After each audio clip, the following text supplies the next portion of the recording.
Hi guys, let's talk for a minute about the concept of elasticity, which is really important in microeconomics.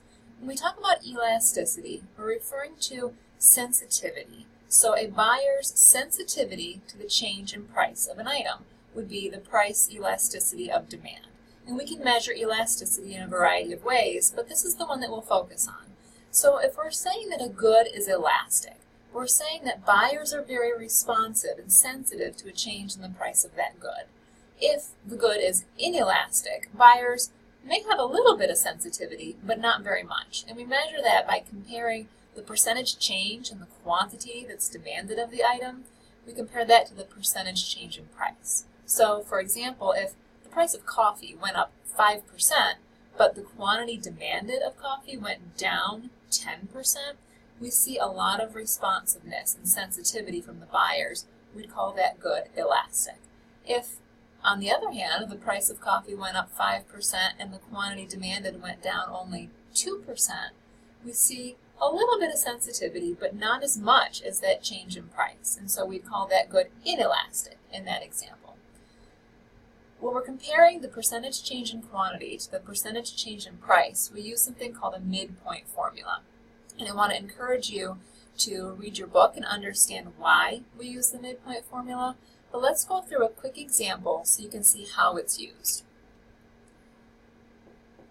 Elasticity of demand, price elasticity of demand, using the midpoint formula is referred to as a change in quantity divided by the average quantities. And again, read your chapter to find out exactly why we do this.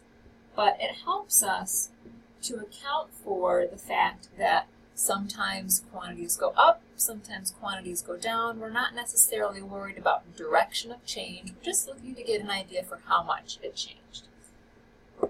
We take this number and divide it by the change in price over an average of the prices. So a starting price plus an ending price divided by 2. Let's take a look at a quick example. So we have a scenario. Our first scenario is that at a price of $1.50, $1.50, there is a quantity demanded of 1,000 units.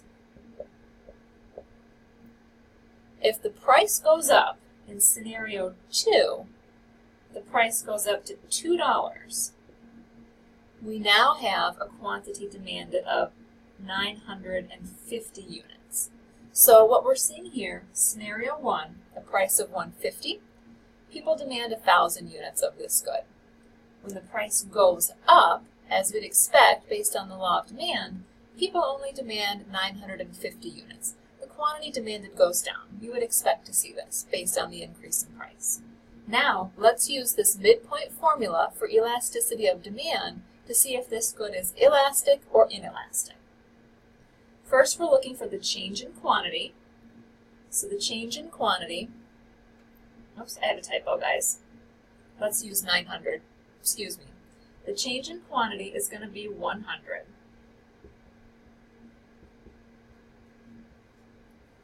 Divided by an average of the quantities.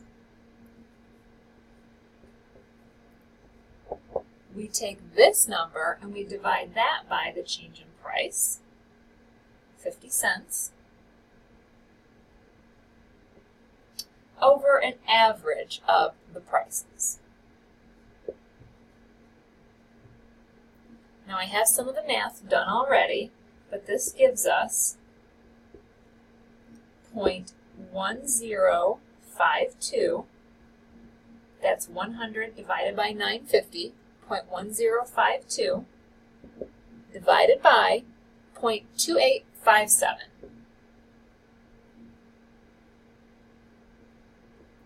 When we divide that, when we take 0.1052 divided by 0.2857, we get an elasticity of demand coefficient of 0.3682.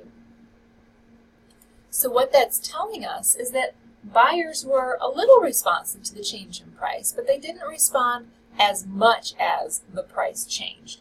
When you have an elasticity of demand coefficient less than 1, we call it inelastic. If this number had been greater than 1, we call that elastic, meaning buyers are very sensitive to the change in price.